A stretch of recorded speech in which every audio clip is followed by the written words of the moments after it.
Hey guys, I'm Ankita. Welcome to Mastering Organic Chemistry with Ankita. Today we are going to be learning how to name esters, that is the IUPAC naming of esters. So let's get started and let's get on with the video. So guys, what is the basic structure of an ester? Here we can see that the basic structure of an ester is of the form R1, then carbon, double bond O, O, R2. So R1COO R2 is the basic structure of any ester. Here there are two alkyl groups R1 and R2 that are attached to the carbon containing the double bond and also to the oxygen, that is R1 is attached to the COO part and the R2 is attached to only oxygen. Okay guys, so remember this, that the name of the ester always starts with the name of that alkyl group which is attached to the oxygen only. Like here we can see that R2 is attached to the oxygen only and nothing else. So the name of the ester will start with R2 alkyl group and not R1. Since R1 is attached to the carbon double bonded O part, so therefore we'll start our naming with that alkyl group which is attached to the oxygen. And the principal carbon chain of ours will be R1C double bond O because it consists of that carbon of the functional group which has the oxygen attached to it. So carbon of the functional group which has oxygen attached to it will be included in the principal carbon chain, and the alkyl group which is attached to oxygen of this C double bond OO, that will be our beginning of the name of the ester. So the suffix that we use when the ester is the main functional group is OATE, OATE. The special suffix that we use, we'll see the case for which we use the special suffix, that is the carboxylate special suffix. These will be used at the end of the name of the hydrocarbon guys, like when it is a functional group, so you'll write OATE at the end of the name of the hydrocarbon. And when it is the functional group and you're using the special suffix for the special cases, then you will write carboxylate at the end of the name. Similarly, when the ester is not a functional group but a substituent, then we'll be using the prefix alkoxycarbonyl or alkanoyl oxy. That will write in the beginning of the name. Okay guys, now let's see how to name these few structures that are esters. But before that, name of any ester is of the form alkyl alkanoate guys. This is what we saw in the previous slide as well, that the name starts with that alkyl group which is attached to the oxygen. So basically directly attached to oxygen, so name starts with that alkyl group. So this alkyl group R2 is our alkyl part, and this principal carbon chain along with this part, this is our alkanoate part. So alkyl alkanoate, this is how we name the ester, alkyl alkanoate. Now let's see here which one is the alkyl group guys which is attached directly to the oxygen part. It is this very alkyl group we can see. So it's a methanoate. Why guys methanoate? Because only one carbon atom is there, carbon of the functional group, also the carbon of the principal carbon chain. Therefore one carbon is word root meth and we are getting methyl methanoate. That is how we name this compound guys. What about this compound? What do we see here? Which is the principal carbon chain here guys? It is going to be the one which consists of the functional group carbon and the functional group carbon double bonded to the oxygen. So this is our principal carbon chain. This very chain is our principal carbon chain of 3 carbon atoms. So it's going to have a word root prop. But before writing the name of the principal carbon chain, we are going to write the name of that alkyl group which is attached to oxygen directly. So that's going to be ethyl. Then what about this part? This is a prop word root, so it's going to be propanoate. Ethyl propanoate. That's how we name this compound, guys. ethyl propanoate. Now what about this compound? Again we see that the principal carbon chain will be the carbon consisting of the double bond. It will start from this very carbon and it has 1, 2, 3, 4, 5 carbon atoms.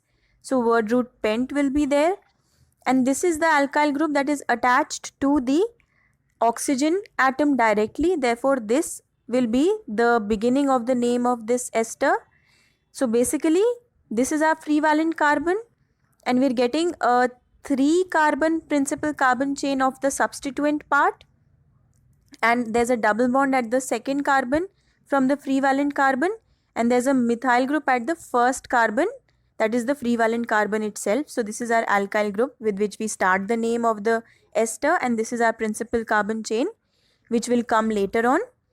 So now let's first name this alkyl group with which we'll start the name of the ester, and it is going to be 1 methyl, 2 propenyl. Propenyl because propene, the double bond of the propene is coming at the second carbon, so propenyl, 2 propenyl, and 1 methyl because at the first carbon we are getting the methyl group.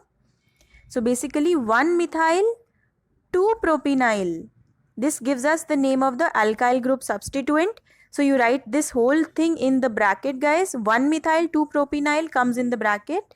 Then close the bracket. Then write the name of the principal carbon chain. What do we have here? We have a principal carbon chain starting from this very carbon atom, and this diene like structure is there, in which we have double bonds at the second and the fourth carbon and a chloro group at the third carbon from the first carbon atom. This is our first carbon atom, guys. So we are having the name of the principal carbon chain as 3 chloro penta, penta because 5 carbon atoms, 2, 4 diene, diene O8, diene O8. So now the whole name, guys. First write the name of this alkyl group which is attached to oxygen directly.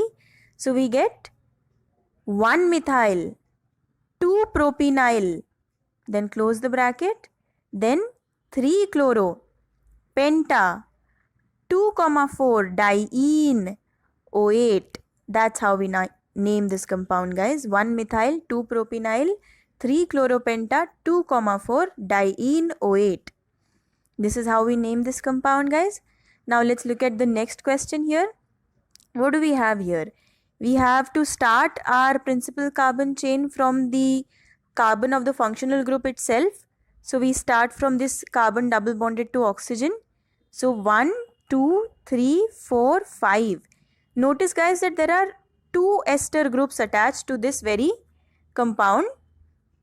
So we can see that this is a 5 carbon principal carbon chain, and there are 2 methyl groups that are attached directly to the oxygen.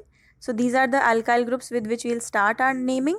So it's going to be methyl, pentane, DiO8. DiO8 because twice the ester group is appearing in the name of the compound. So therefore it's going to be methyl, pentane, DiO8.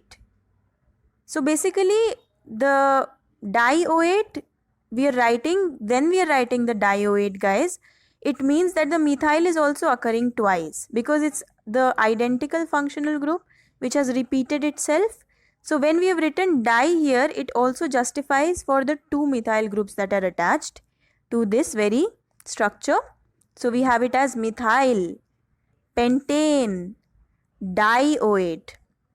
That's how we name this compound, guys. Methyl pentane DiO8. Now let's look at the case when we use the special suffix. The special suffix is used when the ring is the principal carbon chain. So basically we have like a cyclohexane like structure here, we can see. So therefore our principal carbon chain is the ring, and this is our alkyl group attached to the oxygen directly. So this is our substituent part. So methyl cyclohexane carboxylate. Carboxylate, why, guys? The special suffix is used because our ring here is our principal carbon chain. So methyl for the alkyl group that is attached directly to the oxygen, then cyclohexane that is our principal carbon chain. Carboxylate, that is the special suffix that is used when the ring is the principal carbon chain. So whenever you see a ring, guys, that is the principal carbon chain, then what you do is that you don't use the suffix O8, but you use the suffix carboxylate. Everything else remains the same. Methyl is the alkyl group that is attached directly to oxygen, so it's coming in the beginning of the name. Then we have the cyclohexane part, which is our principal carbon chain. Then we have our special suffix, that is carboxylate, which is used whenever we have any cyclo compound in our structure. So therefore, guys, we are done with esters. So guys, I hope that with the help of this video, you will now be able to do the IUPAC naming of esters with complete ease and accuracy. So I'll be coming up with more lectures shortly. Until then, keep practicing. Happy learning. Bye-bye.